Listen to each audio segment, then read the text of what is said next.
Assalamualaikum warahmatullahi wabarakatuh. Kita lanjutkan kembali materi pelajaran IPA untuk kelas 7.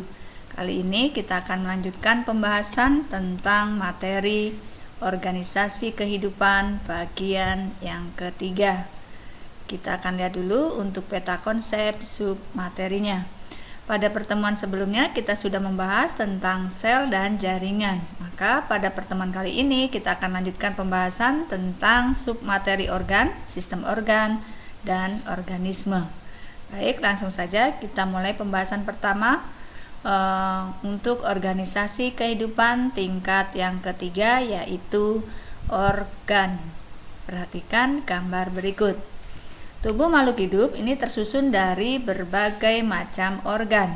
Misalnya organ jantung yang berfungsi memompa darah, kemudian organ otak yang berfungsi untuk pemrosesan informasi, kemudian ada organ ginjal yang berfungsi untuk menyaring darah, dan sebagainya.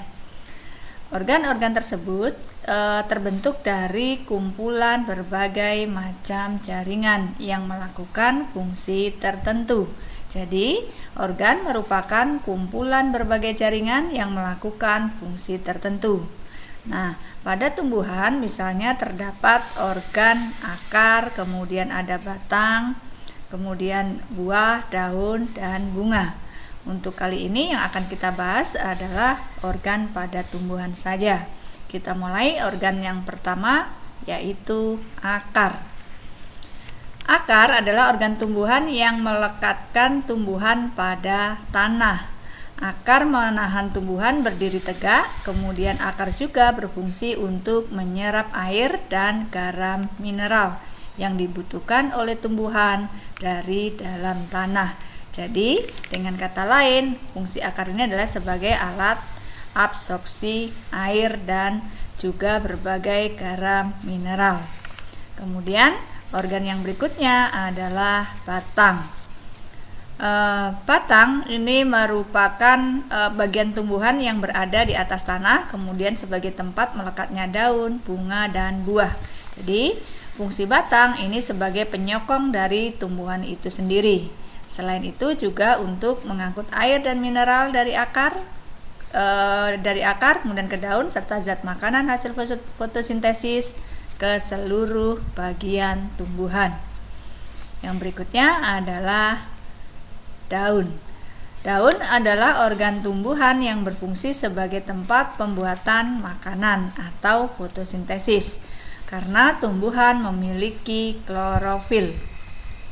Yang berikutnya adalah bunga.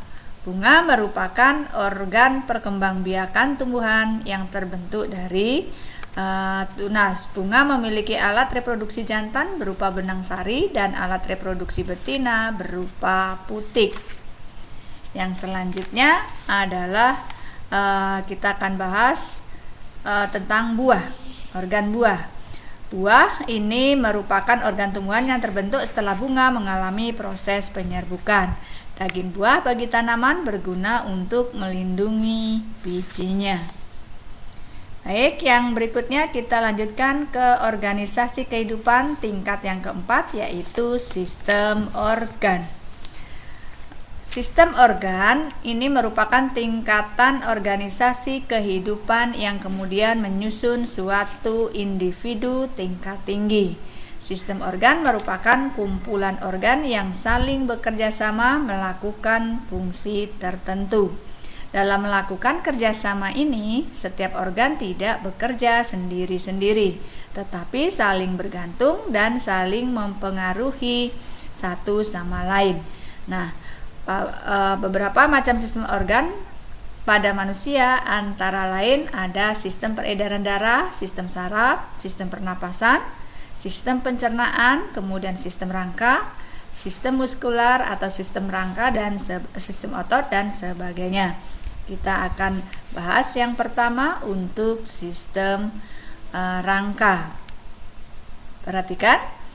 Sistem rangka ini berfungsi untuk memberikan bentuk tubuh dan juga menyokong tubuh makhluk hidup. Nah, organ penyusun sistem rangka ini terdiri atas tulang-tulang yang berada pada tubuh seperti tulang tengkorak, kemudian tulang rusuk, tulang dada, kemudian tulang anggota gerak bagian bawah. Nah, untuk sistem rangka nanti akan lebih dipelajari lagi di kelas 8. Yang berikutnya, yang kedua adalah sistem peredaran darah. Sistem peredaran darah ini bertanggung jawab dalam memastikan sirkulasi darah berjalan lancar, yaitu dengan memompa dan mengedarkan darah ke seluruh tubuh. Darah sendiri merupakan sarana transportasi bagi oksigen, kemudian nutrisi dan zat penting lain, dan juga menghancurkan bakteri. Kemudian sistem peredaran darah ini disusun oleh organ jantung, kemudian pembuluh darah seperti vena, arteri, kapiler, dan kelenjar. Yang berikutnya adalah sistem pernapasan. Sistem pernapasan ini memiliki peran penting bagi kelangsungan hidup manusia. Karena sistem pernapasan berfungsi untuk memperoleh oksigen yang diperlukan tubuh dan mengeluarkan karbon dioksida yang tidak diperlukan tubuh. Jadi proses penyerapan oksigen dari udara ini dialirkan ke seluruh tubuh, berlangsung di dalam paru-paru. Nah, organ penyusun sistem pernapasan terdiri dari hidung, kemudian trakea, laring, faring, bronkus, dan paru-paru. Kita lanjutkan, yang berikutnya adalah sistem pencernaan. Sistem pencernaan ini memungkinkan tubuh untuk menerima makanan, lalu mengolahnya menjadi nutrisi dan energi yang lebih mudah diserap oleh tubuh. Proses metabolisme makanan ini menjadi energi melibatkan organ-organ antara lain mulut, kemudian kerongkongan, lambung, hati, pankreas, usus, empedu, dan anus. Yang berikutnya kita akan lihat tentang sistem saraf. Sistem saraf ini berfungsi untuk menerima rangsang dari organ tubuh dan menyampaikannya ke otak. Selanjutnya mengantarkan perintah dari otak ke organ tubuh. Nah, organ penyusun sistem saraf ini terdiri dari otak, kemudian ada sumsum tulang belakang dan sistem saraf tepi. Lanjut, yang berikutnya adalah sistem reproduksi. Sistem reproduksi ini berfungsi untuk perkembangbiakan. Untuk organ penyusun sistem reproduksi pada manusia ini dibedakan menjadi dua, yaitu organ reproduksi pada wanita ini terdiri dari vagina, ovarium, dan rahim. Sedangkan pada pria terdiri atas penis, kemudian testis, dan vas deferens. Nah, untuk selanjutnya lebih banyak dibahas nanti di kelas 9. Yang berikutnya adalah sistem ekskresi. Sistem ekskresi berfungsi mengeluarkan zat sisa atau sampah keluar dari tubuh dan juga berfungsi menjaga keseimbangan cairan di sekitar sel. Organ-organ penyusun sistem ekskresi antara lain adalah kulit, kemudian paru-paru, ginjal, dan hati. Kita lanjutkan untuk urutan tingkatan organisasi kehidupan. Kita simpulkan mulai dari yang pertama, dari yang paling sederhana ke yang paling kompleks. Dimulai dari sel, di mana sel ini merupakan satuan terkecil dari makhluk hidup. Kemudian tingkatan berikutnya adalah jaringan.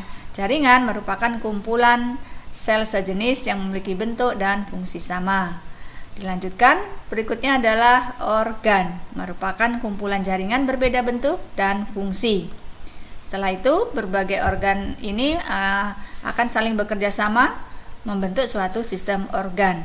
Dan akhirnya makhluk hidup ini membutuhkan keterkaitan antara beberapa sistem organ. Jadi terbentuklah suatu organisme.